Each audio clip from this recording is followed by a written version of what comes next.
एक दिन नियमित रूटीन में गायत्री विद्यापीठ में जाके हम लोग क्लासेस अटेंड कर रहे थे। उस समय गायत्री विद्यापीठ आचार्य भवन में हुआ करता था और उसके फर्स्ट फ्लोर पे जो सबसे किनारे वाला कमरा है वहाँ पर हम लोग बैठे क्लास में आराम से क्लास अटेंड कर रहे थे कि अचानक से एक हमारे शिक्षक आए और उन्होंने कहा कि बच्चों आज छुट्टी हो गई है, आप सभी घर जाइए। लेकिन साथ ही साथ उस दिन इशारा हुआ कि मौन होके यहाँ से जाओ। छोटा बच्चा था मैं, उम्र मेरी 6 साल की रही और मैं उस समय उस दृश्य को देख रहा था और उस दिन एक अजीब सा सन्नाटा मैंने महसूस किया, खुद में, परिसर में, आसपास सब जगह। मैं घर पहुंचा, माँ रो रही थी, पिताजी उस समय घर में नहीं थे और माँ के साथ फिर मैं दर्शन करने के लिए बढ़ा उस जगह पर जहाँ हम लोग डेली हर सुबह जाते थे प्रणाम के लिए। और वहाँ जाके जब मैंने लोगों को शांत देखा, रोते हुए देखा, तो मुझे पता चला कि माता जी का वहाँ प्रयाण हो गया। उस दिन का वो पल आज भी जब याद करता हूँ तो लगता है कि न जाने कितने जन्मों का नाता था उनसे, कि उस दिन जब माता जी के उस चरण को स्पर्श किया था, बच्चा था, समझ नहीं थी। आज उस चीज़ को मैं फिर से याद करता हूँ तो याद करता हूँ कि कोई अपना चला गया था। क्यों याद कर रहा हूँ इस बात को? क्योंकि वो माँ जिसने मेरे को जन्म दिया, उसके अलावा वो माँ, वो ऋषि सत्ता जिसके साथ जुड़ने का सौभाग्य और मेरे जीवन का सौभाग्य उसी वक्त उदित हो गया जब 1984 में श्री बालरूप शर्मा, मेरे पिता, गुरुदेव का साहित्य पढ़ करके उनके विचारों से प्रभावित होकर के यहाँ से प्राप्त एक पत्र पर एक कंबल और एक झोला उठा करके 23 वर्ष की उम्र में यहाँ पर आ गए। मेरा सौभाग्य गुरुवर से जुड़ने का उस दिन उदित हो गया था जब 1988 में 8 मार्च के दिन मेरी माँ श्रीमती सुधा शर्मा ने मुझे जन्म दिया।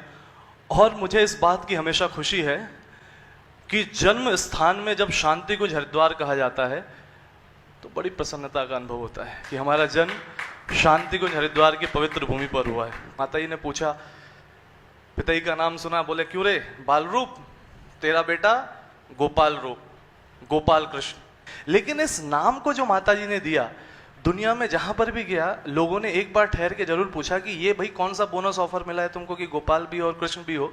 तो वो स्पर्श, वो अनुभव माता जी का, शांति कुंज के अनुभवों में मैं अपनी माँ के उन दिनों को याद करता हूँ। खुद की तबीयत बहुत खराब रहती थी, मेरे को नहीं कहती थी, किसी को नहीं कहती थी, गुरुदेव को, वैसे पिताजी को कभी नहीं रोकती थी, कष्ट सहती थी, लेकिन हम लोगों को जोड़ती थी मिशन से हर पल हर क्षण।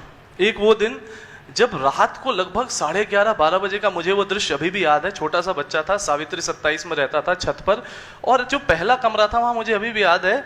ये मेरा खुद का याद किया हुआ अनुभव है कि बिस्तर पर मैं हाथ पैर ऐसे फेंक के पड़ा हुआ हूं और आप में से वो चेहरे मुझे अभी भी याद है जो रात के 11:30 बजे वहां पर चारों तरफ थे। पिताजी टोली गए हुए थे, मुझे उल्टियां हो रही थी, बुखार हो रहा था, मेरी माँ रो रही थी और मुझे अभी भी वो दिन याद है कि मैं लेटा हुआ था। उल्टी ऐसे हो रही थी कि मेरे को कोई उठा भी नहीं पा रहा था, मैं लेटे लेटे ही उल्टियां कर रहा था जो मेरे ऊपर फैल रही थी। ये कोई सपना नहीं था, ये हकीकत। और उस पल में मैं आंख खोल के दाएं बाएं देख रहा था, माँ रोए जा रही थी, पिताजी बाहर थे, कोई सूचना संदेश उन तक नहीं जा सकता था। लेकिन उस पल में मैं अब अनुभव करता हूँ कि मेरी माँ को कितना कष्ट होता था जब मैं अपने मुंह से कह रहा था कि माँ अब मैं जा रहा हूँ। मतलब मुझे ऐसा लगता था कि पता नहीं मुझे क्या हो गया और मेरे को बहुत ज्यादा ऐसा, माँ रोए जा रही है, सब लोग साथ में हैं, लेकिन उस पल किसी ने कहा कि इसको सुबह माता जी के पास लेके जाना। रात बीती, सुबह मेरे को कैसे उठा के माता जी के पास ले गए। मुझे बस एक दृश्य याद आता है कि उन सीढ़ियों से ऊपर चढ़ रहे हैं और मैं अकेला तो खुद पैदल नहीं जा रहा हूँ, कुछ लोग मेरे को लेके जा रहे हैं। फिर अगला दृश्य मुझे सीधा वही याद आता है जहाँ माता जी बैठा करती थी। माता जी ने मेरे गाल पे ऐसे मारा, क्यों रे लल्लू, माँ को परेशान करता है? और वहां पर भस्मी रखी थी, उसको उन्होंने यहाँ पर लगाया और छोटी सी चुटकी भस्मी खिला दी।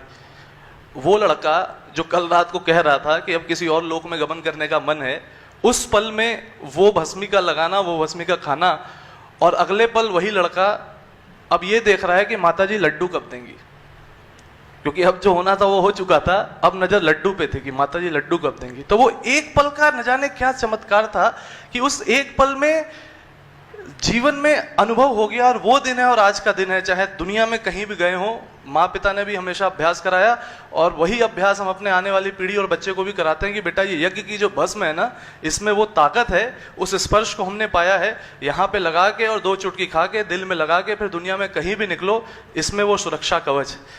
गायत्री विद्यापीठ में पढ़ रहे थे कुछ दिन तक घर में चर्चा होती थी, बड़ा दब्बू लड़का है, बोलता भी नहीं है, भगवान जाने कहीं कोई कुछ कह देता है तो चुपचाप रोते रोते घर आ जाता है। मामा जी पिताजी बैठ के चर्चा किया करते थे। पिताजी माता जी को चिंता नहीं थी, हमारे मामा जी बड़ा बोला करते थे, इसको हॉस्टल भेजिए, हॉस्टल जाएगा, थोड़ा लोग जो ठोके पीटेंगे तो सुधरेगा ये, तो इसमें आएगा कि दुनिया में जीना कैसे। चौथी कक्षा में बात हो रही है, 5वीं कक्षा में न जाने कहां से एक दिन पिताजी फिर टोली में है, मतलब गुरुदेव का काम पिता कर रहा है और उनके परिवार का ख्याल गुरुदेव रख रहे हैं। मासिक जो रजिस्टर होता था उसके नंबर जो है उस पर साइन करने के लिए घर घर भेजे जाते थे। तो उस दिन कुछ नंबरों पे टिक लगा हुआ, कुछ नाम पे टिक लगा हुआ था और मेरी माँ को बस इतना बताया गया कि आपके बच्चे को कोई एग्जाम देना है और उसके लिए बस आप हाँ कर दीजिए, एक फॉर्म में साइन कर दीजिए। माँ ज़्यादा पढ़ी लिखी नहीं है, माँ ने गुरुदेव पे भरोसा किया, लोगों की बातें मानी, पिताजी से भी बात तो हो नहीं सकती थी, साइन कर दिया। वो एग्जाम जो था वो नवोदय विद्यालय की परीक्षा थी, जो नवोदय विद्यालय गुरुदेव कहीं से मेरे जीवन में लेके आ गए। कक्षा 5 तक गायत्री विद्यापीठ में पढ़ा, नवोदय विद्यालय में 6ठी से 12वीं पढ़ने गया। वहां भी एक एक दिन एक एक पल जब पूजा स्थली पे गुरुदेव को रखता था, लोग पूछते थे कौन है, तेरे दादा दादी हैं क्या? तो मैं मुस्कुराता था, बस मैं कहता था टाइम बताएगा ये कौन है। वहां के जीवन के अनुभव से लेते हुए वो दिन जब मेरा सिलेक्शन हुआ, मैं चिल्लाता हुआ माँ के पास गया कि मेरा सिलेक्शन हो गया, मैं जा रहा हूँ। तो माँ रोने लगी। माँ को और बहनों ने समझाया, इकलौता बेटा है, तबीयत खराब रहती है, पति टोली में रहते हैं, कौन तेरा ख्याल रखेगा। मुझे आज भी माँ की वो बात याद है। माँ ने कहा था, आज नहीं तो कल बेटा जब बड़ा होगा 12वीं के बाद भी तो कहीं दूर जाएगा ही जाएगा, तो मेरी मोह ममता में इसको आज क्यों बांध के रखूं, जहां जाएगा कुछ सीखेगा, कुछ अच्छा करेगा। वो रोती रही, कई दिन अकेले रही होगी, कितना कष्ट उसने सहा होगा। उसने अपनी मोह के ममता के धागे से छोड़ के जो हमें नवोदय भेजा, उसी नवोदय ने हमें शुरुआत में ठोक पीट के इस लायक बनाया कि हमने दुनिया को झेलना जाना, दुनिया के साथ मुकाबला करना जाना। और उसके बाद वो दिन जब आता है, और ये घटना कुछ ऐसी है कि 12वीं होने को थी, देव संस्कृति विश्वविद्यालय खुल चुका था, लेकिन महाविद्यालय के रूप में वहाँ हमारे आदरणीय पिताजी श्री बालरूप शर्मा जी योग की कक्षाएं लेना शुरू कर चुके थे, बैचेस शुरू हो गए थे।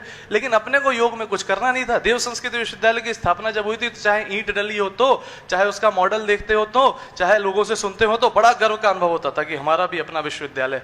लेकिन 12वीं के बाद अपने को कंप्यूटर साइंस में कुछ करना था, तो कुछ ज्यादा यहाँ से संभावना नजर नहीं आ रही थी, क्योंकि उस समय ग्रेजुएशन शुरू ही नहीं हुआ था। ये 2005 की बात मैं आपसे कर रहा हूं।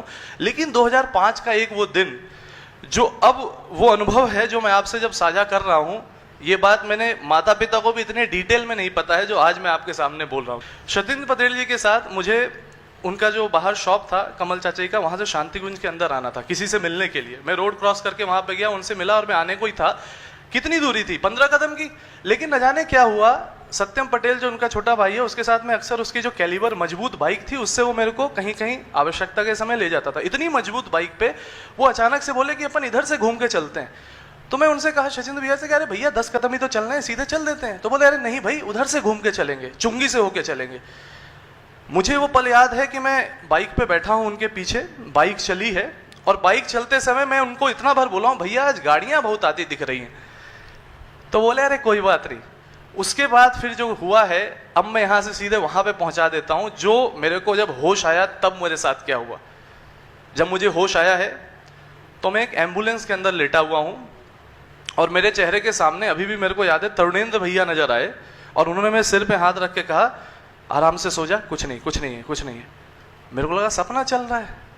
फिर मैं सपने में ही सोच रहा हूं सपना कैसे हो सकता है, मैं तो अभी यहां था वहां था। फिर थोड़ी देर बाद आगे चलते हैं तो मैं एक हॉस्पिटल में लेटा हुआ हूं, और मैं अचानक से मुझे लोग हैं अनजान से जो साथ में है, वो असल में कमल चाचा जी हैं, उनके ड्राइवर्स जो थे वो सब हम लोग को साथ में लेके गए थे। इस बीच में कुछ ऐसा हुआ था, मुझे जब उठाया तो मैंने देखा उस दिन मैं अपने पिताजी की एक चप्पल पहन के निकला हुआ था, और वो इतनी मजबूत चप्पल थी कि उसमें से एक चप्पल मेरे पैर में थी नहीं, और दूसरी चप्पल कहाँ थी मुझे पता नहीं। जब मैंने पैर जमीन पे रखा तो मुझे लगा कि ये हकीकत है, सपना नहीं है। और मेरे को पता चल गया कि मैं हरमिलाप हॉस्पिटल में हूँ। वो लोग मुझे लेके गए, उन्होंने बोला तुम्हारा एक्सीडेंट हुआ है। जब मैं सामने गया तो सचिंद्र भैया को मैंने देखा, उनका यहाँ से फटा हुआ, उनके यहाँ टाके लग रहे, कुछ दांत टूट गए, यहाँ पे उनके टाके लग रहे हैं, और दूसरी तरफ हम खड़े थे बिल्कुल ठीक। हमें गाड़ी में बिठा के जब वो ला रहे थे तो उन्होंने कहा देखिए अब आपको बताते हैं क्या हुआ है। चुंगी के पास एक क्वालिस थी, उसको पुलिस वालों ने उस समय खड़ा करके सीज कर दिया था, और बाईं ओर एक कैलिबर बाइक आगे से पूरी चिपकी हुई पड़ी हुई थी, और उन लोगों ने बताया कि आप लोग का आज एक बड़ा ऐसा एक्सीडेंट हुआ है कि जिसमें आप बच गए, ये ऊपर वाले की कृपा है और कुछ नहीं। एक तेजी से आ रही क्वालिस ने, आप लोग जब रोड क्रॉस कर रहे थे तो बिल्कुल आपको हेड ऑन हेड हिट किया, और उस सिचुएशन में जो प्रत्यक्षदर्शी हैं वो ये बताते हैं कि सामने वाले भाई को चोट लगी, आप तो और ऊपर उछले 10 फीट लगभग। क्वालिस नीचे से निकली और आप पटक के गिरे हो नीचे सड़क पे। इन सब घटनाओं के साथ फिर मुझे स्मृति आने लगी। तो देखिए एक पूरा आपको लगेगा कि कैसे गुरुदेव स्क्रिप्ट लिखते हैं सब चीजों की। जब ये घटना घटी है, जब ये हेड ऑन हैंड कॉलिजन हुआ, हम लोग गिरे, उस समय मुझे अभी भी याद है, करुणा दीवान दीदी यहाँ की हैं, वो कहीं ट्यूशन पढ़ने जाती थी। उस वक्त जब भीड़ वहां इकट्ठा हुई तो वहां पर करुणा दीवान दीदी सबसे पहले भीड़ को देख के पहुंची और उन्होंने पहचाना, अरे ये तो शांति कुंज के बच्चे हैं। वो शायद पहला दिन था 10 अप्रैल का 10:10 का 2006 का, जब शांति कुंज की एम्बुलेंस सीधे शांति कुंज से हरमिलाप या बाहर नहीं जाती थी। शायद वो शुरुआती दिन थे जब शांति कुंज की एम्बुलेंस देव संस्कृति विश्वविद्यालय होते हुए वहां से लोगों को लेकर के आ रही थी। जैसे ही करुणा दीवान दीदी ने हमें देखा, लोग इमरजेंसी में कुछ करने की व्यवस्था बनाने लगे, उतने में अपनी ही एम्बुलेंस वहां पहुंची, अपने ही पड़ोसी वहां से उतरे और अपनी दीदी ने, अपने ही पड़ोसी ने अपनी ही एम्बुलेंस में हमें बिठा के अपनी व्यवस्था से हरमिलाप पहुंचा दिया। इस बीच कमल चाचा ने पूरे ड्राइवर्स की टीम जो उनकी थी और लोगों को लेकर के पहुंचे। सब कुछ करके जब मैं आ गया साथियों, घर जाने की हिम्मत नहीं हो रही थी। इकलौता बेटा हूँ, घर वाले परेशान होंगे। और मैं क्या हुआ कि मैं कहीं और जब सत्यम के यहाँ गया, मैंने खुद को जब देखा तो उसमें अब एक मजेदार वाकया और क्या है, उस दिन जो मैंने टी शर्ट पहनी थी, पीले रंग की वो टी शर्ट, मैं खुद को चेक कर रहा था कि जब सामने वाले को इतना नुकसान हुआ तो मैं कैसे बच गया। क्योंकि उन्हीं दिनों कुछ ऐसी घटनाएं यहाँ पे मैंने सुनी थी कि जैसे क्या होता है, सामने वाला फिर भी बच जाता है, पीछे वाला उछलता है और वो अक्सर गाड़ी के नीचे ही आता है। तो अपन कहाँ उछले, कौन सी फिजिक्स लगी, कहाँ जाके गिरे। जब मैंने खुद को देखा कि मेरी चोट कहाँ कहाँ लगी है तो मेरे कुछ समझ में नहीं आ रहा, सब ठीक है। लेकिन आज मुझे वो याद है दिन कि मेरे कंधे के यहाँ पर जैसे नजर का एक टीका लगता है, पूरी टी शर्ट में उस जगह पर हल्का सा काला घिसा हुआ नजर का टीका जैसा लगा हुआ था। आज तक मैं उस फिजिक्स को समझने की कोशिश करता हूं कि मैं कहां से उठ के कैसे गिरा, जो घिसड़ सिर्फ यहां इतनी छोटी सी लगी। और वो टी शर्ट थी जो उससे कुछ दिनों पहले श्रद्धा जी ने, जिन्हें हम प्यार से बुआ जी कहते हैं, हम सब बच्चों को दी थी। उस दिन से मेरी जिंदगी ऐसी बदली कि उसी दिन के 1-2 दिन बाद सूचना आ गई कि देव संस्कृति विश्वविद्यालय में ग्रेजुएशन शुरू हो रहा है। मुझे याद आया कि 2005 में मेरी 12वीं हो चुकी थी। 2005 के बाद मैंने जो एग्जाम दिए थे उसमें क्वालिफाइड था, वो लेटर्स रखे थे जो मैंने 1 साल बाद खोले, शायद मैं कहीं चला जाता। लेकिन ये 1 साल की यात्रा सिर्फ इसलिए थी क्योंकि 2006 में विश्वविद्यालय को खुलना था और मुझे वहां पर जाना था और पढ़ना था। जब ग्रेजुएशन हो गया तो मास्टर्स करने का समय आया। फिर से वही समस्या कि कंप्यूटर साइंस में मास्टर्स करना है, वहां पे मास्टर्स है ही नहीं। 3 साल लेकिन वहां पर वरिष्ठों को सुन करके, श्रद्धेय डॉक्टर साहब की गीता और ध्यान की कक्षा सुन करके, चारों तरफ लगे विचारों को देख करके, शांति कुंज में ही भले पैदा हुआ था लेकिन मैं शांति कुंज को तब तक नहीं जानता था जब तक मैं वहां पढ़ने नहीं गया था। क्योंकि जब उन चीजों को मैंने, गुरुदेव की बातों को अपने बड़ों से सुना, बार बार सुना, तो दिमाग में वो बातें घुसी कि गुरुदेव कितने बड़े हैं हमारे, और गुरुदेव का ही काम तो अपने को करने के लिए पैदा किया गया है। डायरेक्टर वो है, स्क्रिप्ट लिखी हुई, हम लोग को अपना रोल करना है। फिर से निर्णय लेना था ग्रेजुएशन के बाद कि मास्टर्स कहाँ से करूं। मेरे मन में था कि अब कंप्यूटर्स नहीं मिलेगा तो योग से ही कर लूंगा, क्योंकि एक बार विश्वविद्यालय आ गया अब कहीं नहीं जाना। क्योंकि मुझे अभी भी याद है जिस दिन मैंने निर्णय लिया था कि मुझे विश्वविद्यालय में पढ़ना है, एक बार को पिताजी को लगा कि जो एक्सीडेंट हुआ है उसमें लगता है सिर में चोट लग गई है, तो कल तक लड़का जो बहुत इधर उधर की सोच रहा था वो बोलता है कि यहीं पढ़ूंगा। माँ ने कहानी निकाली वही 10 अप्रैल 1988 की, और उन्होंने कहा कि गुरुदेव जो है उनसे हम लोग मिलने गए थे और उनसे हमारी एक बात हुई थी। ये एक वो चित्र है जो मुझे हमेशा बहुत प्यारा है, क्योंकि गुरुदेव के साथ एक ऐसा अद्भुत चित्र है हमारा कि हम यहाँ बैठे हुए हैं। 10 अप्रैल की वो तारीख जिस दिन हमारा नामकरण हुआ था, नीचे माता जी ने नाम रखा और ऊपर गुरुजी से मिलने गए। क्योंकि इस फोटो को नवोदय के हर दिन अकेले में मैंने अपने तकिए के किनारे रख के सोया है। ये फोटो वो है जो फोटो हर समय मेरे साथ रही है, मैं कहीं भी रहा हूँ। माँ ने बताया कि जिस दिन नामकरण के लिए ऊपर गए थे, और ये आखिरी बात है आप सबके लिए जो आज मैं भी साझा करना चाहूँगा, माँ के मन में एक जिज्ञासा थी और उस जिज्ञासा को वो किसी से पूछना चाहती थी। क्योंकि गांव में क्या हुआ कि एक ऐसी अफवाह फैली थी कि जब मैं पैदा हुआ था तो मेरे 2 दांत पैदाइशी थे, तो लोगों ने कहा कि ये माँ बाप को खा जाएगा, इसके कारण इसके माँ बाप मर जाएंगे, बड़ा अपशकुन है, ऐसा वैसा। लेकिन माँ के मन में बड़ी जिज्ञासा थी। पिताजी जब गुरुदेव से मिलने जाते थे तो माँ को पहले से समझा के रखते थे, गुरुजी से ये सब नहीं पूछते, ठीक है, प्रणाम करना, आगे बढ़ना। वो दिन है, ये कहानी माँ पिताजी से मैंने सुनी। पिताजी तो कभी नहीं सुनाते, वो अंदर ही अंदर अपना जीते हैं जीवन। माँ ने एक कहानी जिस दिन सुनाई मेरे को, आज जीवन में वो अनुभव गुरुदेव का मुझे याद आता है कि माँ सामने से निकल रही थी, पिताजी आगे से निकले, पिताजी की नजर पीछे भी थी। माँ ऐसा ही बताती है कि ये कुछ पूछ तो नहीं रही है।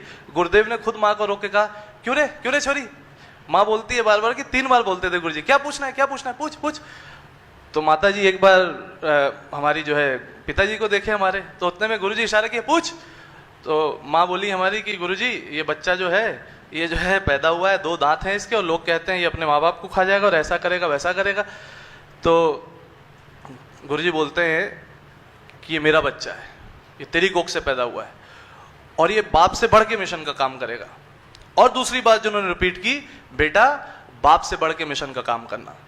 उस समय जो मैंने ये बात सुनी तो मुझे समझ में आ गया कि जिंदगी अब तक मैं पलट के देख लूं, मैं शायद ग्रेजुएशन पूरा कर रहा था, ये बातें मुझे चमत्कार लग सकती थी, लेकिन उसके बाद एक वो दिन आया जब मुझे इस फोटो को पुरानी फ्रेम से नई फ्रेम में डालना था। और साथियों आज मैं आपको एक अद्भुत बात बताऊं, इसके पीछे मेरे पिताजी की आदत शुरू से एक आदत रही थी बालू शर्मा जी की, वो जब भी जो होता था वो लिखते थे। आज इसकी स्याही सूख चुकी है, लेकिन इस स्याही में पिताजी ने उस समय का जो लिखा हुआ है 10/4/1988 नामकरण दिवस, परम पूज्य गुरुदेव का कथन गोपाल कृष्ण को, और जो वहां पे बोला गया था वही बात यहाँ लिखी हुई है। जब ये सब मैंने प्रूफ देख लिया तो उस दिन से मैं समझ गया, जिंदगी को मैंने पलट के देखा तो एक बात समझ में आ गई कि लाइफ की स्क्रिप्ट ऑलरेडी लिखी जा चुकी है। अब निर्णय मेरे को लेना है कि या तो मेरे को गुरुदेव यहाँ चलाना चाहते हैं तो या तो मैं यहाँ से अपनी मर्जी से धक्का मार के यहाँ चलूं और फिर एक दिन वहां से यू टर्न लेकर वापस आके यहाँ चलूं। मुझे समझ में आ गया कि इस जन्म को तो और इस अवसर को तो गंवाना नहीं है, और जो कुछ भी है जैसा भी है उस सबको गुरुदेव के काम में लगाना है। अनुभव कई हैं, हर पल यही कहता हूँ, जिस घर में गायत्री परिवार को जिया गया, जिस घर में हमेशा गुरुदेव की बातें की गई, और सबसे बड़ी बात कि जो मार्गदर्शन हमें अपने बड़ों का मिलता रहा, उसकी कृपा से आज यहाँ तक गाड़ी आई है। और इस जन्म में तो ये निर्णय पूरा पक्का है कि आपकी है दी हुई है प्रतिभा समर्पित, आपको श्वास तन मन सब समर्पित जिंदगी है आपको।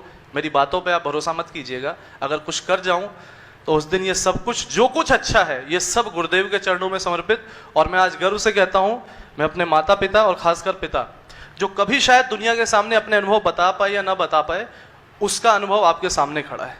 यह है गायत्री परिवार, और हम गर्व करते हैं कि हम गुरुदेव से जुड़े, और हम गर्व करते हैं कि हमें गायत्री परिवार मिला। इससे शानदार अनुभव जीवन का और कुछ नहीं हो सकता। धन्यवाद।